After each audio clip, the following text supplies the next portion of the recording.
नमस्कार। आकाशवाणी जयपुर अजमेर से प्रस्तुत हैं प्रादेशिक समाचार।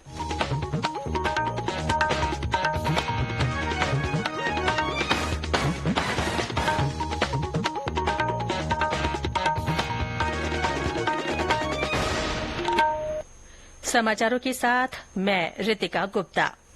उपराष्ट्रपति जगदीप धनखड़ आज सुबह अपनी पत्नी डॉ सुदेश धनखड़ के साथ प्रदेश के एक दिवसीय दौरे पर जयपुर पहुंचे। राज्यपाल कलराज मिश्र और कैबिनेट मंत्री महेन्द्रजीत सिंह मालवीय ने उनका स्वागत किया। इसके बाद उपराष्ट्रपति ने टोंक के अविका नगर में केन्द्रीय भेड़ और ऊन अनुसंधान संस्थान का दौरा किया। इस अवसर पर उन्होंने कहा कि देश के विकास में किसानों और खेती से जुड़ी संस्थाओं का बड़ा योगदान है।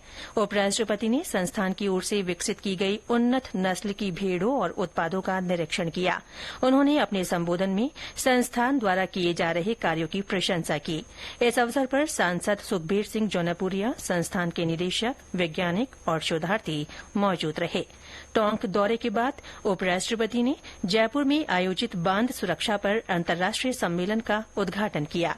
श्री धनखड़ का जोबनेर स्थित श्री कर्ण नरेन्द्र कृषि महाविद्यालय के स्थापना दिवस समारोह में मुख्य अतिथि के रूप में भाग लेने का कार्यक्रम भी है।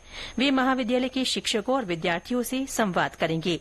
उपराष्ट्रपति इसके बाद अजमेर जाएंगे, जहां वे सुरसुरा स्थित वीर तेजाजी मंदिर में दर्शन और पूजा अर्चना करेंगे। वे किशनगढ़ मार्बल एसोसिएशन के प्रतिनिधियों से भी मिलेंगे।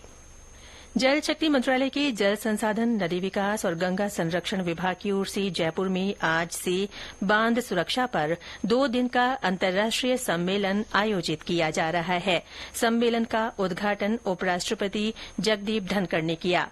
केन्द्रीय जल शक्ति मंत्री गजेन्द्र सिंह शेखावत सहित करीब 15 देशों के पेशेवर, बांध सुरक्षा और प्रबंधन का कार्य करने वाले लोग, विभिन्न शिक्षा संस्थाओं के प्रतिनिधि और विद्वान सम्मेलन में शामिल हुए हैं।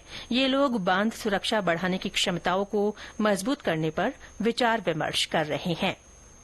केन्द्रीय सूचना और प्रसारण मंत्री अनुराग ठाकुर आज प्रदेश के दौरे पर हैं। श्री ठाकुर 3 स्थानों पर जनसभाओं को संबोधित करेंगे। इनमें शाहपुरा, जहाजपुर और मांडलगढ़ विधानसभा क्षेत्र शामिल है। वे डबोक हवाई अड्डे पहुंचे, जहां से वे शाहपुरा के लिए रवाना हुए। शाहपुरा में श्री ठाकुर का महलों के चौक में जनसभा को संबोधित करने का कार्यक्रम है। इसके बाद वे जहाजपुर और मांडलगढ़ विधानसभा क्षेत्र में आमसभा को संबोधित करेंगे। देशभर में आज हिन्दी दिवस मनाया जा रहा है। वर्ष 1949 में आज ही के दिन संविधान सभा ने हिन्दी भाषा को देश की आधिकारिक भाषा के रूप में अपनाया था।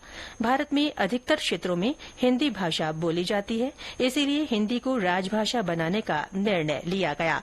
प्रधानमंत्री नरेन्द्र मोदी ने हिन्दी दिवस के मौके पर देशवासियों को बधाई दी है। एक सोशल मीडिया पोस्ट में श्री मोदी ने आशा व्यक्त की कि हिन्दी भाषा राष्ट्रीय एकता और सद्भावना के सूत्र को मजबूत करती रहेगी। केंद्रीय गृह मंत्री अमित शाह ने इस अवसर पर अपने संदेश में कहा कि हिन्दी दुनिया के सबसे बड़े लोकतंत्र भारत में भाषाई विविधता को एकजुट करती है। प्रदेश में हिन्दी दिवस पर कई कार्यक्रम आयोजित किए जा रहे हैं। 12 के विद्यालयों में इस अवसर पर निबंध, प्रेरक प्रसंग, सुलेख, श्रुतिलेख और चित्रकला प्रतियोगिताएं हो रही हैं। सवाईमाधोपुर में सरकारी कार्यालयों सहित अन्य प्रतिष्ठानों में हिन्दी के प्रोत्साहन के लिए संगोष्ठी, निबंध लेखन और प्रश्नोत्तरी प्रतियोगिताएं आयोजित की जा रही हैं। दौसा में पंडित नवल किशोर शर्मा राजकीय स्नातकोत्तर महाविद्यालय में आयोजित कार्यक्रम में हिन्दी भाषा के महत्व पर प्रकाश डाला गया। और अब श्रोताओं के लिए विशेष सूचना। क्षेत्रीय समाचार एकांश आकाशवाणी जयपुर ने अजमेर, जैसलमेर, प्रतापगढ़, पाली, अनूपगढ़, बालोतरा, ब्यावर, डीग, डीडवाना कुचामन, दूदू, गंगापुर सिटी, जोधपुर ग्रामीण, केकड़ी, कोटपुतली बहरोड, खैरतल तिजारा, नीमकाथाना, फलौदी, सलुम्बर, सांचौर, शाहपुरा, जयपुर शहर और जयपुर ग्रामीण जिलों के लिए अंशकालिक संवाददाताओं के चयन के लिए योग्य उम्मीदवारों से आवेदन आमंत्रित किए हैं। आवेदन जमा कराने की कल आखिरी तारीख है। इच्छुक अभ्यर्थी www.newsonair.gov.in पर वैकेंसीज में जाकर आवेदन का प्रारूप प्राप्त कर सकते हैं। इसके साथ ही प्रादेशिक समाचार बुलेटिन समाप्त हुआ। नमस्कार।